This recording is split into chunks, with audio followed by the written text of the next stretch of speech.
First, a quick check of that top political story from Kerala in a move aimed at wooing women voters in election season, but also one that could be a huge step forward on gender parity. Kerala Chief Minister Pinarayi Vijayan announced that the state would conduct a gender audit in workspaces and steps would be taken to ensure equal pay for women in the highly literate state where women form a large part of the workforce. The announcement during election season was made at a face-to-face interaction with women's groups in Kochi. My colleague Uma Sudhir joins me live. Interesting, Uma, that this comes in the backdrop of Prime Minister Narendra Modi's push to woo women voters in Kochi, and then this statement from Pinarayi Vijayan. It seems like the quest for the women votes is at full swing in Kerala.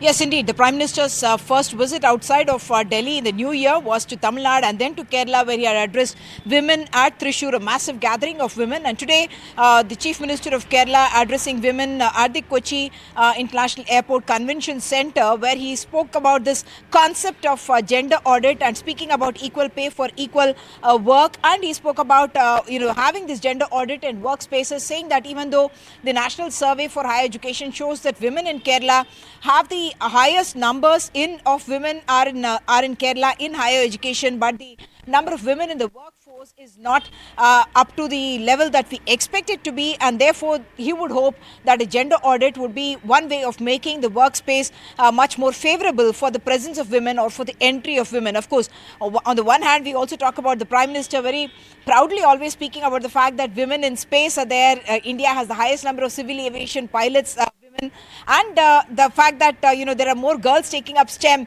the science, technology, engineering, medicine than boys in India. He says this at international forums. But the Kerala Chief Minister, the concept that he has introduced, certainly something that perhaps all governments may want to emulate at some point, considering that the labour force participation for India in the formal sector is hardly about 20%, and we keep comparing ourselves to a China which is at 60%. And if the economy has to achieve the sizes that we are talking about, the demographic potential, of course, needs to be exploited. The women need to be more numbers in the workforce itself. And therefore, the Kerala Chief Minister also making a political point, saying that we have had a gender budget since 1997 and that our gender budget allocates 21.6% of our resources to women, whereas he makes a comparison with the union government and says that yours does not exceed 6%. Some politics, yes, but certainly a very welcome move. Back to you.